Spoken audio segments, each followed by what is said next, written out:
Vancouver ട്രാൻസിറ്റിനെ പറ്റി നിങ്ങളോട് ആരും പറഞ്ഞിട്ടില്ലാത്ത കുറച്ച് കാര്യങ്ങൾ.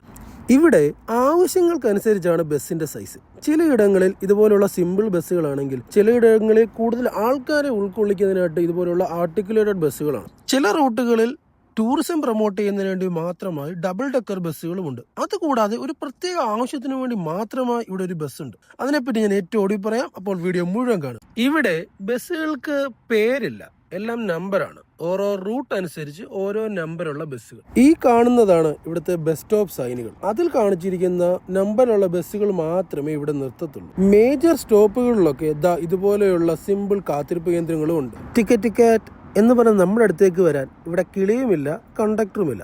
എല്ലാം ഈ ATM കാർഡ് പോലെയുള്ള കോമ്പസ് കാർഡ് വഴിയാണ്. വളരെ റെയറായി മാത്രമേ ആൾക്കാർ പൈസ കൊടുത്ത് ഞാനിതുവരെ കണ്ടു. ഇവിടെ റെഗുലറായി ചെക്കിംഗ് ഇല്ലെങ്കിലും എപ്പോഴെങ്കിലും ചെക്കിംഗ് വന്ന് പിടിച്ചാൽ $173 അഥവാ ഇത്രയും ഇന്ത്യൻ രൂപ ഫൈൻ അടയ്ക്കേണ്ടി. പ്രായമായവർക്കും സ്പെഷ്യലി ഏബിൾഡ് ആയവർക്കും ബസ്സിൽ കയറാനും യാത്ര ചെയ്യാനുമായി പ്രത്യേക രീതികൾ എല്ലാ ബസ്സുകളിലും ഇവിടെയാണ്. വളരെ നല്ലൊരു കാര്യം. ഇനിയിപ്പോ ആ സ്പെഷ്യൽ ബസ്സിനെ പറ്റി പറഞ്ഞാലോ, അതാണ് നമ്പർ 900 ബൈക്ക് ബസ്.